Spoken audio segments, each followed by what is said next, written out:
You know how the old saying goes, if it ain't on the page, no worries, the actors can just make something up. Welcome to WatchMojo.com, and today, we're counting down our picks for yet another top 10 improvised movie moments. I'm just playing. You better hide that big-ass forehead. That was just a joke. Before we begin, we publish new content every day, so be sure to subscribe to our channel and ring the bell to get notified about our latest videos. For this list, we're taking a look at even more incredible film moments that were not in the original script, and that the actors improvised or ad-libbed either in rehearsal or on the shoot day. If we missed a big one you think should be on here, be sure to check out our first two lists on the same topic. But why male models? You serious? I just told you that a moment ago. Right. Number 10, I Don't Care, The Fugitive. There's no shortage of iconic improvised moments, but this is surely one of the greatest. Harrison Ford's character has been accused of murdering his wife, but it wasn't him. It was the one-armed man. May God have mercy on your soul. Wrongfully convicted of the murder, Dr. Kimball breaks free when his prison bus crashes. On the run, he gets the jump on Tommy Lee Jones's U.S. Marshal, but Kimball doesn't pull the trigger, instead yet again professing his innocence. Tommy Lee Jones's improvised reply is simple, honest, and memorable, saying a lot about his character with just 3 words. I didn't kill my wife! I don't care!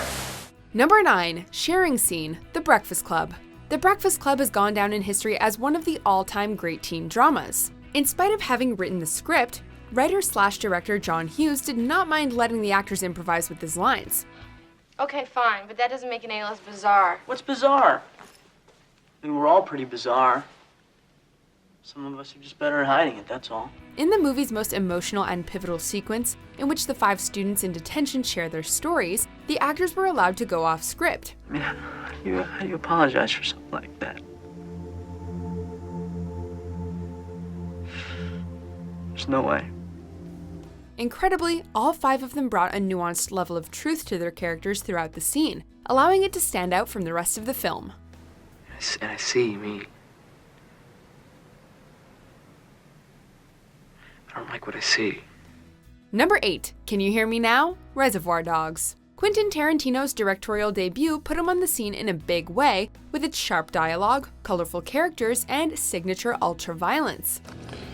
You ever listen to Kay Billy's Super Sounds of the 70s?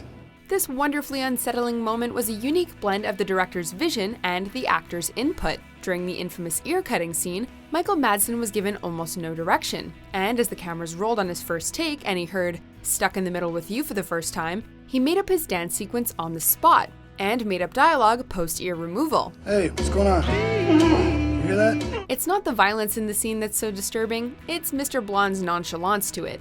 Don't go anywhere, I'll be right back. Number 7, On the Spot, When Harry Met Sally. On the lighter side of improvisation, during the making of When Harry Met Sally, screenwriter Nora Ephron and director Rob Reiner were having a frank discussion about relationships, at which point it was pointed out to Reiner that women fake their climaxes at times. What are you saying, that they fake orgasm? It's possible. Reiner thought it would be hilarious to add a sequence exploring this in the script, and so the actors made it work. Yes! Yes! Yes! Yes! Turns out, the funniest line in the whole movie, as delivered by none other than Rob Reiner's mother, was Billy Crystal's idea. I'll have what she's having. In Katz's Deli, where the scene was filmed, a sign has been placed above that legendary table to commemorate the historic moment. Number 6, I Can Walk, Dr. Strangelove. Originally envisioned as a serious drama, director Stanley Kubrick actually had to lie to get actor George C. Scott, telling him that they were only doing practice takes to get his over-the-top silly performance out of him. A big plane like a 52 room! There's jet exhaust frying chickens in the barnyard! Peter Sellers, on the other hand, was given free rein over his 3 characters, and made magic happen with them, particularly the eponymous Dr. Strangelove, the former Nazi nuclear weapons expert. Combined with a spirit of bold curiosity for the adventure ahead. This includes resisting his impulsive Nazi salutes and referring to the president as Mein Führer throughout the film. But his final hilarious moment comes when he leaps out of his wheelchair and proclaims his sudden miracle that really seals the deal. Mein Führer! I can walk! Number 5. I Got a Jar of Dirt. Pirates of the Caribbean, Dead Man's Chest. I'll handle this, mate. When Jack Sparrow was given the jar of dirt, he was unsure of its power, but when he comes face to face with Davy Jones and the Flying Dutchman, he can't help but flaunt it a little. The script simply had Jack Sparrow calling Davy Jones a fish head with some schoolyard-level taunting, but that didn't sit well with Johnny Depp. The reactions of the rest of the actors are genuine confusion and surprise as Depp falls down the stairs, only to get up and sing the infectious little ditty to further taunt Jones. I got a jar of dirt, I got a jar of dirt, and guess what's inside it? Enough! Number 4. Game Over, Man. Aliens. Bill Paxton was a longtime collaborator with James Cameron, even appearing as a punk at the beginning of The Terminator. Hey, I think this guy's a couple cans short of a six-pack. In Aliens, Cameron cast Paxton as Hudson, the comic relief character to relieve the film's tension. It was during a rehearsal that Paxton, assuming his character would have grown up playing video games before joining the Marines, threw out his most memorable line. That's it, man. Game over, man. It's game over. What the f*** are we gonna do now? Cameron loved it and made sure it made its way into the final film.